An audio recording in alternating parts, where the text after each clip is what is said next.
ወሰላቱ ወሰላሙ ዐላ ረሱሊላህ እንደገና ተመልሰናል እና እንግዲህ አላህ Subhanahu Wa Ta'ala በዚህ ባጭር ሱራ ትልቁም ነገሩን እየጠቆመንና ከሱ ጋር ያለውን ግንኙነታችንን ጤናማ አድርገን መምራት እንድንችል እያዘጋጀን ነው ያለው ራሱን በማስተዋወቅ ላይ ነው ያለው ረብል ዓለሚን ስለሆነ የዓለማት ሁሉ ባለቤትና ፈጣሪ እንደመሆኑ ለሱ ምስጋና ስለሚገባው አልহামዱሊላህ ረብል ዓለሚን ብላችሁ አመስግኑት እያለን ነው ያለው ረብ ወደሚለው ቃል ስንመጣ ረብ ማለት የተለያዩ ትርጉሞች አሉት አንደኛ بمعنى الخالق ይመጣል ረብል ዓለሚን ማለት خالق العالمين እንደማለት ይሆናል ማለት ነው ሁለተኛ ረብ ማለት አሰይዱል ሙጣዕ ማንንም ኃይል ሁሉ የሚንበረከክለት ሁሉም ፈርጦና አክብሮ የሚገዛው ኃይል ማለት ነው አሰይዱል ሙጣዕ በጣም የተከበረ የሆነ አንድ ኃይል ያዘዘው አካል ሁሉ ሰጥለጥ ብሎ ነው የሚታዘዝለት ማለት ነው ለምን እንዴት የሚል ነገር አያጋጥመው እና አላህም Subhanahu Wa Ta'ala ከነዛ ሁሉ በላይ ስለሆነ ሰይዱል ሙጣዕ በመባል እንትን ይላል ማለት ነው እንዲሁም ደግሞ ሙረቢል ኸላኢቅ ቃሉ እንደሚያሳየው ፍጥረታትን እንዳስገኘው ሁሉ ደግሞ ሁሉንም ሲሳያቸውን የሚሰጥ ራዚቅ የሚለውን ማዕና ይተካል ማለት ነው ሁሉም ፍጥረታት ባይመግበው ባያንከባክበው ጤንነቱን ባይቸረው ሊኖር አይችልም ማለት ነው እና ለሁሉም ፍጥረታት ህይወትና ጤንነትን የሚያድል ቸር ጌታ ማለት ይሆናል ማለት ነው ሌሎችም የተለያዩ ትርጉሞች አሉ በተጨማሪ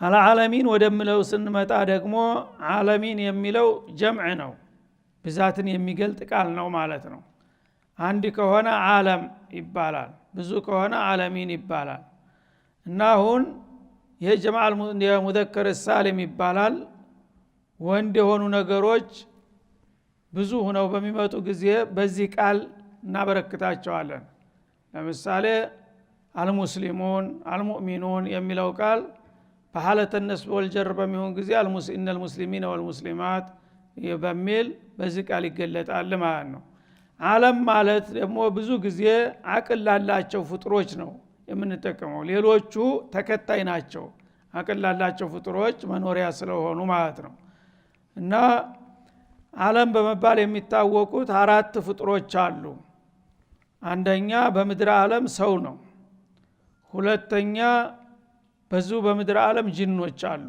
እኛ ባናያቸው ማለት ነው ሶስተኛ በሰማይ ዓለም መላእክቶችን እናገኛለን ማለት ነው እነዚህ ናቸው የዓለም አለቃ የሚባሉት በፍጥረታት ውስጥ ማለት ነው ከነሱ ሌላ ያለው ግን ለነሱ መደጎሚያ ወይም ለነሱ አገልጋይ ተደርጎ ነው የተፈጠረው ማለት ነው እንስሳቱ ነፍሳቱ በየብስ በባህር ያለው ስፍር ቁጥር የለም እጽዋቱ ያ ሁሉ የነዚህ ተከታይ ነው ለምን خلق لكم ما في الارض جميعا እንዳለው እኛን ሲፈጥረን ዝም ብሎ ባዶ እጃችንን አምጥቶ ምድር በዳ ላይ ቢያፈሰን መኖር አንችልም ግን ለመኖር የሚያስችለን ነገር ሁሉ አዘጋጅቶ ነው ያመጣን ማለት ነው ስለዚህ ዓለሚን ማለት እነዚህ ናቸው በዋነኝነት ሌላው ግን በተከታይነት ነው ማለት ነው ታቢዕያ ነው ያለው በዋና ዓለም የሚባሉት እነዚህ ሶስቱ ፍጥሮች ናቸው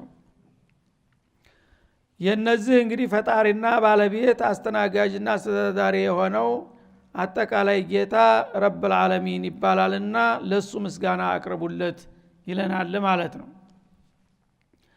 አርራህማን الرحيم ረህማን ረሂም በመባል ደግሞ የሚታወቅ የሆነው ይላል ረህማን ማለት ዋሲዑ الرحማ ማለት ነው ረህማው ሰፊ የሆነ ወራህመቲ ወሲዓት ኩለ ሸይ እንደሚለው በሌላው ቦታ ረራየው መጠንና ወሰን የለውም ይሄን ያህል ነው ተብሎ የሚገለጥ አይደለም ማለት ነው እና በዱንያም በአኺራም ለፍጥረታቶች ሁሉ ጸጋ የሚቸርበት ስሙ ረህማን ይባላል ማለት ነው አርራሂም የሚባለው ደግሞ እንደዛው በመሰረቱ ያው ራራየን ነው የሚያመለክተው ሁለቱም ተራህማ ነው የተወሰዱት ግን ወካነ ቢልሙእሚኒና ረሂማ እንደሚለው ረሂም የሚለው ቃል በአኺራ ለወዳጆቹ የሚያጣቅምበት የማዕረግ ስሙ ነው መቆሚያና መቋረጫ የሌለው ዘላለማዊ ጸጋ የሚቸርበት ስሙ ማለት ነው ያኛው ለዱንያም በአኺራም አጠቃላይ ነው ለሁሉ ፍጥረታት ነው ኸይረኞቹም ለሸረኞቹም ረሂም የሚለው ግን ለወዳጆቹ ለሙእሚናን ብቻ የሚያጣቀምበት ስም ይሆናል ማለት ነው እና የፊተኛው ስፋትን ይሄኛው ርዝመትን ያመለክታል ረህማን የሚለው ዱንያ አኺራን ፋጅሩንም ሙእሚኑንም ሷሊሁንም የሚያጣቀምበት ስም ስለሆነ ስፋት አለው ማለት ነው ረሂም የሚለው ደግሞ ዘላቂነት አለው በአኺራ ሁሉ ጊዜ መቋረጫ የሌለውን ጀነትን የመሰለ ጸጋ ለወዳጆቹ የሚቸርበት ስለሆነ ማለት ነው ከዚያ ማሊክ የውሚዲን ይለናል የፍርዱ ቀን ዳኛ ፍርድ ቀን ማለት ያው ዓለም በምትፈራረስበት ጊዜ ሰማይ መሬት ሲደበላለቅ ፍጥረታት እንደገና ተምድረ ከርስ ገንፍለው ይወጣሉ ሰዎች ጅኖች እንደገና መላእክቶችም ሰማይ ተቀዳዶባቸው በፍጥረታት ዙሪያ ተሰልፈው በአንድ ሜዳ ላይ ሁሉም ይቆማሉ ውሳኔ ፍርዱን ለመቀበል ያ ትልቅ የሆነ መድረክ በብቸኝነት የሚመራና የሚዳኝ የሆነው ስሙ ማሊክ የውሚዲን ያሰኘዋል ይህ ስልጣን ባለቤት በማለት ራሱን ያስተዋውቃል ማለት ነው እነዚህ ቅድም በመግቢያው ላይ የጠቀስኳቸው 5 የአላህ ልዩ ልዩ የማዕረግ ስሞቹ ናቸው እና አስማኡላህ አልሁስናም ከነዚህ ውስጥ አይጠፋም ተብሏል ማለት ነው አስማኡላህ አልሁስና ማለት እስመል አዕዘም ማለት ነው ታላቁ ስሙ ከነዚህ አያልፍም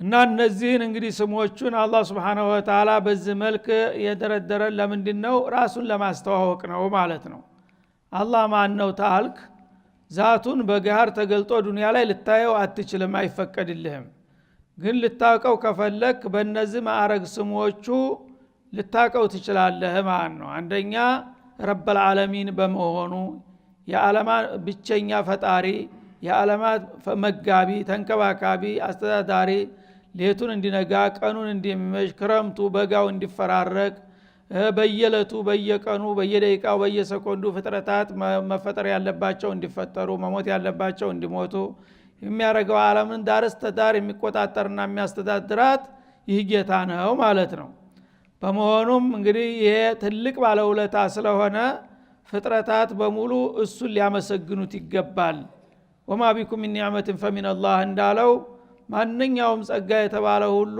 ለፍጥረታት የሚደርሳቸው ከሱ ነው ምንጩ ስለዚህ የሁሉ ነገር ምንጭ የሁሉ ስጦታ መነሻ እሱ ከሆነ የዛ የስጦታው ተጠቃሚ የሆኑ ፍጡሮች ደግሞ ዓለማት እሱን ማመስገን ይኖርባቸዋል ማለት ነው ሌላ ጥቅቅን ነገር ውለታ የዋሉላቸውን ሁሉ እሱ እኮ ባለ ውለታዬ ነው እንደ አመሰግናለሁኝ አረሳትም ያችን ያደረክልኝ ነገር እንደምትል የጌታን ስፍር ቁጥር የሌለው ኒዕማ እንዴት ትረሳዋለህ ረብል ዓለሚን እኮ ነው ይሄንን ጌታ እንደ ቀላል ማየትና ማለፍ የለብህም በማለት ራሱን እያስተዋወቀ ነው ያለው ማለት ነው እና እንደ አርrahማን الرحيم ረብል ዓለሚን በሚባልበት ጊዜ እንግዲህ የሁሉ ባለቤት የሁሉ የበላይ ተቆጣጣሪ መሆኑን ያመለክተናል ማለት ነው ስልጣኑም እንግዲህ ኃይሉም አይፍረድና ለተጣላው ማንም የሚመክተውና የሚገድበው እንዳልሆነ ያመለክታል ማለት ነው ያኔ ሙእሚኖች ፍርሃት ስጋት እንዳይሰማቸው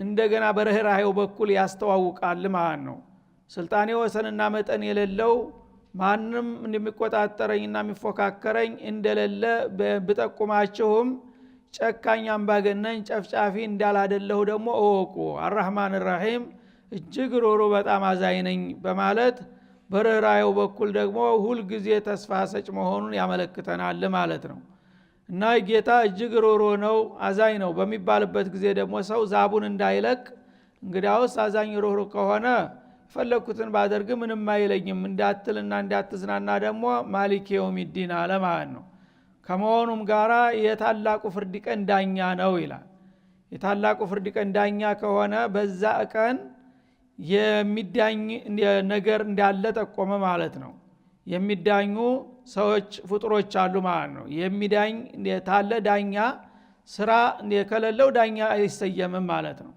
ስለዚህ የፍርዱ ቀኑ ዳኛ ማለት በፍርድ ቀን ሰዎች በሰሩ ስራ የሚጠየቁና የሚመነዱ መሆኑን አመለከተ ያ ከሆነ ደግሞ የሚያስጠይቅ ስራ አለ ልክ አትሁን የምትሰራውን ስራ ሁሉ መጥነህና መዝነህ ነገ ተጠየቅበታለሁ ብለህ ሂሳብ አድርገህ ስራ ማለትን ጠቆመ ማለት ነው። እና ምሰራውን ስራ እንግዲህ ከማተዲኑ ቱዳን እንደሚባለው ማንኛውም ሰው የሰራውን ነገር መስራት ይችላል፣ ዛሬም የፈለገውን ማድረግ ይችላል። ግን በሰራው ነገር ሁሉ በኸይሩም በሸሩም እንደሚጠየቅና እንደሚመነዳ መርሳት የለበትም ማለት ነው። መልካም ከሰራ መልካም ትመነዳለህ። فمن يعمل مثقال ذرة خيرا يره። መጥፎ ከሆነ ደግሞ በመጥፎው አንፃር አላህ ይቅርታ አለ በስተቀር በመጥፎ መጥፎ ነው የምትመነዳው ማለት ነው። ይሄንን እንግዲህ ሂሳብ ውስጥ ካደረገ አንድ ሰው ህይወቱን በሚዛን መምራት ቻለ ማለት ነው። መስኡልያ ተሸክሟል። እና إن عرضنا الأمانة على السماوات والأرض والجبال فأبين أن يحملنها وأشفقن منها وحملها الإنسان إنه كان ظلوما جهولا ይላል። የሰው ልጅ ታቅሙ በላይ ነው እንግዲህ አቅሙን ባለማወቅ ሰማይ መሬት ጋራ ተራራ ሊሸከሙት ያልቻሉትን የአላህን አማና እኔ እስቲ ልሞክር ብሎ ተሸከማት ይላል። እና ይሄ እንግዲህ ትልቅ መስኡልያ አለባችሁና በዛ መስኡልያችሁ የምትመረመሩባትና የምትጠየቁበት ቀን ይመጣል። በዛ ቀን ደግሞ ዳኝነት ለኔ ብቻ ነው ሙባሸር። በአጠቃላይ በዱንያ ላይ ስልጣን አለን ዳኛንን የሚሉት ሁሉ ራሳቸው ተዳኝታ ይሆናሉ የዛ ጊዜ ማለት ነው። ሊመኒል ሙልኩል የውም ሊላሂ الواحد القهار። ስልጣን በዛሬው ቀን ለማን ነው ብሎ ጥያቄ ያነሳል። ያኔ ሁሉም እንግዲህ ተኔ በላይ ማን አለ ብሎ ሲኮፈስ የነበረው ጥጋበኛ ሁሉ አቅሙን ያውቅና አኮብሾ ቁጭ ላላንገቱን ደፍቶ ማለት ነው። ሌላው ቀርቶ ላንተ ነው ብሎ እንኳን መናገር የሚችል አንደበት ይጠፋል የአላህ ሀይባ ማለት ነው። ይችን እንኳን መመለስ አይችልም። ቢያንስ ነብዮች እንኳን ለምን አይመልሱም? የአላህን አዘማ ግርማ አይችሉም፣ አንደበታቸው አይከፈትም ለመናገር ማለት ነው። ሊመኒል ሙልኩል ተደጋጋሚ ጥያቄ ያነሳል፣ ጸጥ ሁሉም ዳርስተዳር ማለት ነው። ያነ ዛሬ ሁላችሁም አቅማችሁን አውቃችኋታል ይላል ማለት ነው። በልሁሙል የውማ ሙስተስሊሙን። እና ዛሬ ለመጀመሪያ ጊዜ ፍጡሮች አቅማቸውን አወቁ። እስከ ዛሬ ተኔ በላይ የለም እያሉ የሚጨፍሩ ነበሩ። የት አላችሁ ሲል ጸጥ። ጥሩ ዛሬው እንግዲህ ገብቷችኋል ጉዳዩ ይላል ማለት ነው። ስለዚህ እንግዲህ እነዚህ ስሞች ትልቅ መልእክት አላቸው ማለት ነው። አላህ Subhanahu Wa Ta'ala እንግዲህ ረብል ዓለሚን መሆኑን ካወቅ ምን ልናረግለት ነው የሚጠበቀው? ለረብል ዓለሚን መስደረ ኒዕማ ነውና የጸጋችን የስጦታችን ሁሉ ምንጭ እሱ እስከሆነ ድረስ እሱን መገዛት ማገልገል ግዴታ ነው። እንደገና ደግሞ ረህማን ረሂም ከሆነ ሰውነንና ብናጠፋ ብናከፋ ተስፋ መቁረጥ የለብንም። ተጥፋታችን እንዴት እንደምንመለስ መመሪያ ያስቀምጦልናል። ተውባ ካደረግን ሽሩጡን ካሟላን ረህማን ረሂም ነውና ሊቀበልን ይችላል የሚለውን ደግሞ ተስፋችንን ያለመልማል ማለት ነው። እንዲሁ ወለም ዘለም ይያል ገና ኖራለሁ ከብራለሁ ይያልክ ደግሞ ራስክን የምታዘናጋ ከሆነ ከለታት አንድ ቀን ቀጠሮ ተደረሰ ትወሰዳለህ። ያኔ ደግሞ ማሊክ የውሚዲን ይመጣል፣ ለፍርድ የምትቀርብበት ጊዜ ያጋጥማል ማለት ነው። እነዚህ እንግዲህ እያንዳንዳቸው ከጌታ ጋር ያለን ግንኙነት የምንለካባቸውና ራሳችንን የምንገመግምባቸው ሚዛኖች ናቸው እነዚህ አስማኡላህ አልሁስና ማለት ነው። እና እንግዲህ በዚህ መልክ ራሱን ካስተዋወቀ በኋላ ምን ይለናል? ወደ ዋናው ቁም ነገር በቀጥታ በመግባት ኢያከ ነዕቡዱ ወኢያከ ነስተዒን ቁሉ ይመጣል አሁንም ማለት ነው በውስጥ ታዋቂ ስለሆነ። እና እናንተ እንግዲህ እኔን ረብል ዓለሚን መስደረ ኒዕማ ወልኸይር ወልፈዳኢል መሆኔን ካወቃችሁ እንደገና ደግሞ እጅግ ሩህሩህ አዛኝ መሆኔን ተተገነዘባችሁና ማሊክ የውሙዲን መሆኔን ታወቃችሁልኝ ካሁን በኋላ ከኔ ጋራ የምንገናኝበት ኮንትራት ውል አቀርብላችኋለሁኝ። በዚህ ውለታ የምትስማሙ ከሆናችሁ ቁሉ ኢያከ ነዕቡዱ ወኢያከ ነስተዒን አንተ ኻሊቃችን ራዚቃችን እስከሆንክ ድረስ እኛ ባሪያዎች ነንና አንተን እናገለግላለን እንገዛለን። ካንተ በስተቀር ከቶ ማንንም አንገዛም፣ ካንተ ውጭ ከቶ ከማንም እርዳታ እገዛም አንለምንም ብላችሁ ቃል መግባት አለባችሁ ይላል ማለት ነው። ይህንን እንግዲህ ከተቀበለ አንድ ሰው በቀጥታ ከጌታ ጋር ኮንትራት ውስጥ ገባ ማለት ነው። ኢያከ ነዕቡዱ አንተ አልመዕቡድ ወአና አልዓቢድ፣ አንተ ክቡር ጌታ ነህ፣ ፍጥረታት በሙሉ ይገዙ ሊያከብሩ ይገባል። እኔ ደግሞ ይሄንን አውቄያለሁ ተስማምቻለሁ፣ በባርነቴ ላንተ ታዘዛለሁ፣ ሰግዳለሁ ጾማለሁ ጸልያለሁ ዘካረጋ ሐጅጃለሁ ያልከኝን ሁሉ ለማድረግ ዝግጁ ነኝ የከለከልከኝን ሁሉ ለመከልከል ዝግጁ ነኝ ብለህ ቃል ትገባለህ ማለት ነው። ይህንን ካደረክ ጌታ ደግሞ ይህንን ወረታን በዘላለም ዓለም በጀነት ወረታን እሰጥሃለሁ ብሎ ቃል ይገባልሃል ማለት ነው። ይህን ኩትራት እስካከበርክ ድረስ አንተ ሁል ጊዜ ዶማን አለ በአላህ ዘንድ ማለት ነው። እና አንተን ብቻ እንገዛለን። እዚህ ላይ እንግዲህ ነዕቡዱከ ነበረ ሲያቁም ያመለክተው ቁሉ ነዕቡዱከ ወነስተዒኑ ቢከ ነበረ። ግን አላህ ባልተለመደ አነጋገር ገለጸው ማለት ነው። መፍዑሉን ሙቀደም አደረገው ማለት ነው። ነዕቡዱከ አንተን እንገዛሃለን ነበረ በቀጥታ በተለመደው አነጋገር ቢከድ። አሁን ግን ምን አለ ከየምትለውን በእያለወጣትና እያን አስቀደማት ማለት ነው። ነዕቡዱከ ስንል አላህን የምትጠቁመው ቃል መጨረሻ ላይ ነበረ ካፏ ነበረች አይደለም። አሁን ግን ኢያከ ሆነች ማለት ነው። ተመጀመሪያ መጣችና ነዕቡዱ ወደ ኋላ ሆነ ማለት ነው። ነስተዒንም ላይ እንደዛው ማለት ነው። ነስተዒኑከ የነበረውን ኢያከ ነስተዒን ወደ ኋላ መጣ ማለት ነው። ይሄ ምንድነው የሚያሳየው? አንደኛ እኔን መገዛት በእኔ ብቻ መታገዝና መረዳት የሚለውን ኩንትራት ትቀበላላችሁ ታለ በኋላ አሁን እንቀበላለን ሲል ግን እኔም ብቻ ሌላ እንዳይጨምሩበት ነው የሚለው። ኢያከ የጋራ ኢባዳ ከሆነ የጋራ እስቲዓና ከሆነ አልፈልግም ለኔ ብቻ ይልሃል ማለት ነው። ላ ነዕቡዱ ኢላ ኢያክ ታንተ በስተቀር ማንንም ምንንም አንገዛም ካንተ በስተቀር ወሳኝ በሆኑ ጉዳዮች ላይ ከፍጡር ከደካማ እገዛ አንፈልግም ብላችሁ ቃል ትገባላችሁ ይለናል ማለት ነው። ስለዚህ ይችናት ዋናው ቁልፏ ማለት ነው። በሌላ በኩል ያው ነብዮች ይዘውት የመጡት መርሁ ይሄ ነው። ላኢላሃ ኢላላህ ነው። ላኢላሃ ኢላላህ ከአላህ በስተቀር የሚመለክ የለም አይደለም የሚለው። ይሄ ደግሞ ኢያከ ነዕቡዱ ማለት ቃሉ ብቻ ሌላ ሆነ እንጂ ቀጥታ ላኢላሃ ኢላላህ ናት ማለት ነው። ከአላህ በስተቀር እውነተኛ አምላክ የለም እሱ ብቻ ነው የምገዛው ታልክ ኢያከ ነዕቡዱ አልክ ማለት ነው። ስለዚህ አንተን ብቻ እንገዛለን በሉ ካንተ ብቻ እገዛ እንፈልጋለን። ስለዚህ አላህ እንድንገዛው ብቻ አይደለም የሚጠይቀን ማለት ነው። ይህች አምልኮ የምትባለውን ነገር በቀጥታ 100% ሙሉ ፐርሰንቱን ለሱ ብቻ እንድናውል ነው።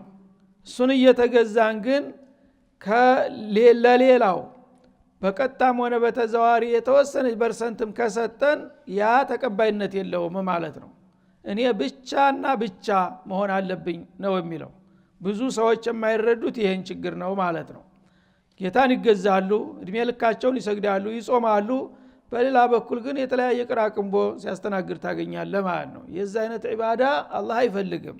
መን አሚለ አመለን ወአሽረከ ፊ ገይሪ ተረክቱሁ ወሽርከህ ነው የሚልህ ማለት ነው። አንድ ነገር ለኔ ብሎ የሚሰራ ሰው ለኔ ብሎ ፍጹም ከሰራው ጥሩ መልካም ነው።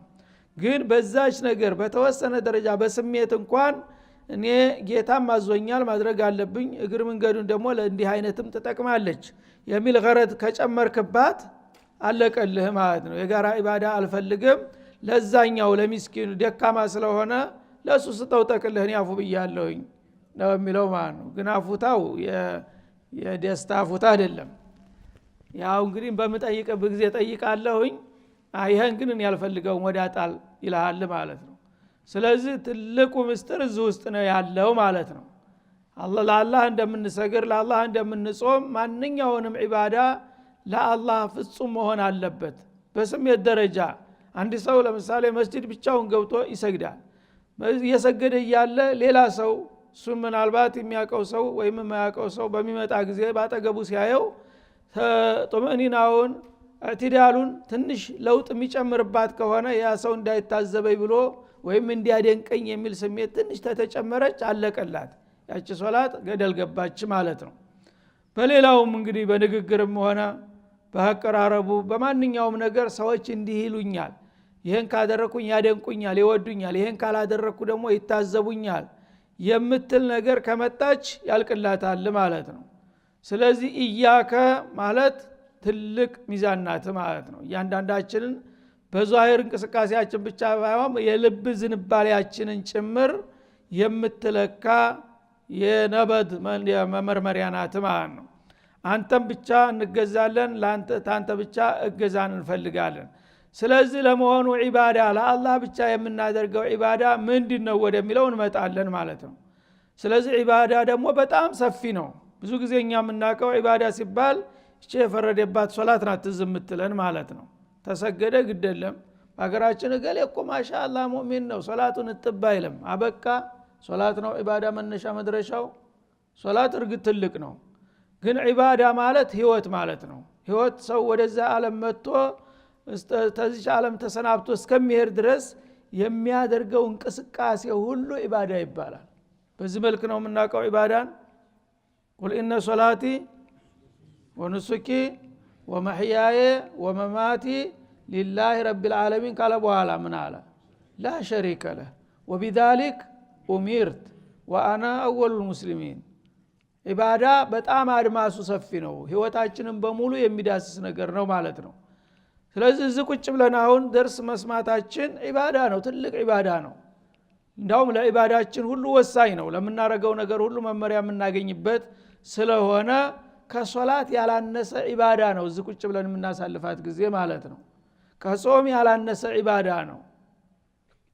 ግን ስንቶቻችንን ይሄንን በዒባዳነት የምናውቀው ማለት ነው። እንደገና ይሄ እርግጥ ነው የዲን ጋር የተያያዘ ነገር ነው። ከዚህ ስንጨርስ አሁን ወደ ቤታችን እንሄዳለን። ወደ ቤታችን በምንሄድ ጊዜ ንያችንን ማስተካከል አለብን። አሁን ቤቴ ሄጄ ልጆቼ ጋር ተገናኝቼ ቤቴ ሁቁቆችን አስተካክሌ ብለን ከሆነ በሙሉ የምንራመደው ሁሉ ወደዛ የምንሄድበት ነገር ሁሉ በዒባዳ ነው የሚመዘገበው። ቤት ገብተን ከልጆች ጋር ተገናኝተን የምንጨዋወተው ሁሉ ዒባዳ ሊሆን ይችላል ታወቅንበት ማለት ነው። ከዛ አልፎ ሸሃዋት እንኳን ሳይቀር ዒባዳ እንደሆነ ተናገሩ። ሷሃቦች ገረማቸው። አየት አሐዱና አለው ወይክተቡ ለሁ አጅር አሏቸው። ከባለቤቱ ጋር መገናኘት እንኳን እንደ ዒባዳ ይሆናል አጅር ታገኛላችሁ ሲሏቸው እንዴት እንዲህ ይሆናል አሉ። አይቅዲ አሐዱና ሐጀተሁ ثم يكتب له الثواب ለገዛ ፍላጎቱ ብሎ ነው ያደረገው፣ አላህ እንዲደሰት ብሎ አይደለም። እንዴት ሲሏቸው ሐራአይተ ለወዱዐሁ ፊ ሐራሚን አይስአል አሉ። ይሄንን አሁን ፍላጎቱን ሐራም ላይ ቢጥለውስ በወንጀል ያስጠይቅ ነበር አሉ። አዎ ያስጠይቅ ነበር። የዛ ጊዜ ወንጀል የሚጻፍበት ከሆነ አላህ በፈቀደው በሐላሉ ካደረገው ደግሞ አጅር ማግኘት አለበት አሉ በሎጂክ። ስለዚህ ዒባዳ በጣም ሰፊ ነገር ነው። ምንናገረው ንግግር ራሱ ዒባዳ ነው ካወቅንበት። ሁል ጊዜ ኸይር ነው በመላሳችን ሊጎርፍ የሚችለው ማለት ነው። በአንጻሩ ደግሞ አይፍረድና መጥፎ ከተናገር ያው ጸረ ዒባዳ ይሆናል ማለት ነው። የምናየው ነገር አላህ በፈቀደው በወደደው መልክ ከሆነ ዒባዳ ነው። የምንሰማውም ነገር ዒባዳ ነው ማለት ነው። እግራችን የሚራመድበት፣ እጃችን የሚጨብጠው፣ ልባችን የሚያስበው ሁሉ ዒባዳ ነው ማለት ነው። እነዚህ ሁሉ ነገሮች እንግዲህ መምራት የምንችለው የአላህን ሱብሓነሁ ወተዓላ መመሪያ ስንቀበልና ስርዓቱን ስናውቅበት ነው ማለት ነው። በዚህ መልክ ነው ዒባዳን መረዳት ያለብን እንጂ መስጂድ ብቻ ስንገባ ዒባዳ ላይ ነን፣ ከዛ ስንወጣ ደግሞ እንደፈለግነን የምንል ከሆነ ይህ አይነት ዒባዳ በአላህ ዘንዳ ዘለቄታ ያለው አይሆንም ማለት ነው። እና መጀመሪያ ዒባዳን በአድማሱን አስፍተን ካየነው ጸረ ዒባዳ ነገሮች ደግሞ የሚመጡ በዛው ልክ ነው ማለት ነው። በሁሉም ነገር ያ ተዛ ተፈሩ ተወጣ ሽርክ ይመጣል አሁንም ማለት ነው። ሶላት ስትሰግድ ለአላህ ብለህ ነው የምትሰግደው፣ ለሌላ ብለህ ንያት ታረግም መቼም ይሄ የታወቀ ነው። ግን ሌላ ስራ ንግድ ስትነግድ፣ የውምያ ስትሰራ፣ የተለያየ መወዞፍ ሆነህ በቢሮ ስትሰራ እነዚህ ሁሉ ዒባዳ መሆናቸውን ታውቃለህ። ታወቅ እነዚህ ሁሉ ነገር ቢኩል ኢኽላስ ትሰራቸዋለህ ዒባዳ ናቸውና። ግን ለይውልኝ ለይስሙልኝ ወይም ለጊዜያዊ ጥቅም ለግላዊ ስምዝና ብለህ የምትሰራቸው ከሆነ እነዛ ነገሮች ራሳቸው ሽርክ ገብቶባቸዋል ማለት ነው፣ ተራ እንቅስቃሴዎቻችን ሁሉ ሳይቀሩ። ስለዚህ ኢያከ ነዕቡዱን ይሄ ሁሉ ያካትታል ማለት ነው። መጀመሪያ ዒባዳ ዘርፉ በርካታ መሆኑን ማወቅ አለብን። በዛ በበርካታ ዘርፉ ሁሉ የማረገው እንቅስቃሴ በሙሉ ለአላህ ነው እርግጠኛ ነኝ ካልክ አንተ ሙወሂድ ከቢር ነህ ማለት ነው። ከዛ የምታረጋቸው እንቅስቃሴዎች ግን ለተለያዩ ነገሮች ብለህ የምታበረክታቸው ነገሮች ካሉ ሰው ባያውቅብህ እንኳን በውስጥ ስሜት ደረጃም ቢሆን ያን ጊዜ ሽርክ አለብህ ማለት ነው። እና ይሄን እንድናጠራበት ነው የሚፈልገው ማለት ነው። ኢያከ ነዕቡዱ ወኢያከ ነስተዒን። እስቲዓና ወዳለው እንመጣለን። እስቲዓናም በተመሳሳይ መልኩ ለአላህ ብቻ መሆን አለበት፣ ከአላህ ብቻ መፈለግ አለበት። እንግዲህ አንድ ሰው በዚህ በህይወት ላይ መጥቶ እስከሚሄድ ድረስ የተለያዩ የህይወቱ ጣውረድ ያጋጥመዋል እንደምታውቁት ማለት ነው። እና ለማድረግ የምንፈልገው ሁሉ እንታገላለን፣ እንጥራለን። በእውቀትም ቢሆን በጉልበትም ቢሆን በገንዘብም ቢሆን ማድረግ ያለብን ነገር ሁሉ ለማድረግ እንፍጨረጨራለን። ግን የምንሞክራቸው ነገሮች ሁሉ በቀላሉ ይሳካሉ? የሚሳኩት ይሳካሉ በቀላሉ። የሚያዳግት ነገር ታጋጠመን ግን ምንድነው የምናደርገው? ኃይል መጨመር አለብን፣ የኔ ኃይል በቂ ካልሆነ ማለት ነው። ስለዚህ በጉልበትም ከሆነ ከባድ ሸክም እዚህ ካለ 100 ኪሎ ኩንታል እዚህ ታለ እኔ ወዲህ አድርጌ ራሴ ተካሸ ላይ ያወጣለሁ ብሎ ገበ ይቆረጣል አይደለም እንዴ? ናባክህ እቺን አስሸክመኝ ይላል ማላቀው ሰው አላፊ እንኳን ቢሆን አይደለም እንዴ? እስቲዓና አደረኩኝ ማለት ነው። በእውቀትም ከሆነ ማላቀውን ነገር እንደዚህ ፈልጌ ነበር ብዬ ማዕሉማት ጠይቃለሁኝ፣ እስቲዓና አደረኩኝ ማለት ነው። በገንዘብም ከሆነ አንድ ነገር ካጠረኝ ብድርም ሆነ ምጽዋት ለምናለሁ ጠይቃለሁ፣ እስቲዓና አደረኩኝ ማለት ነው። እንግዲህ እስቲዓና በሁሉ በህይወታችን ያለ ነገር ነው። ምክንያቱም ማንም ፍጡር ፍጹም አይደለም፣ ሙሉ አይደለም። የጎደለውን ነገር ሁሉ ከሌላው ከወገኑ መሙላት ይፈልጋል ማለት ነው። ያን በሚፈልግበት ጊዜ መጀመሪያ ማን ነው ማስታወስ ያለብን? እርዳታ ስንፈልግ ረበል ዓለሚን ነው ማስታወስ ያለብን መጀመሪያ ማለት ነው። እና እሱ ሁሉን ነገር ማድረግ ይችላል፣ ፍጹም ነው። ሌሎች ግን ደካማ ናቸው። እኛ ችሎታለው ብለን ይረዱናል ስናል የማይችሉ ሆነው ይገኛሉ ማለት ነው። እሱ ከሆነ ግን ሁሉ ጊዜ አስተማማኝ ነው። ስለዚህ እንግዲህ እስቲዓና መጀመሪያ ማንም ፍጡር እንደመሆኑ ብቻውን ሁሉን ነገር ሊወጣው ስለማይችል፣ በተለይ ሰው በተፈጥሮ ማህበራዊ ነው፣ ብቻውን መኖር አይችልም። ሁሉ ነገር የፈለገው ሀብታም ይሁን የፈለገው ጉልበተኛ ይሁን የፈለገው አዋቂ ሊቅ ይሁን ካለ ሰው መኖር አይችልም። ለምን? እስቲዓና ስለሚያስፈልገው ማለት ነው። ማህበራዊ ነው ተፈጥሮው ራሱ። ስለዚህ ይህን እስቲዓና የሚባለውን ነገር በምን መልክ እንደምንረዳው በቀጣዩ ዙር እንመለስበታለን። ወሰለላሁ ዐለ ነቢይ ወኢላ ሊቃ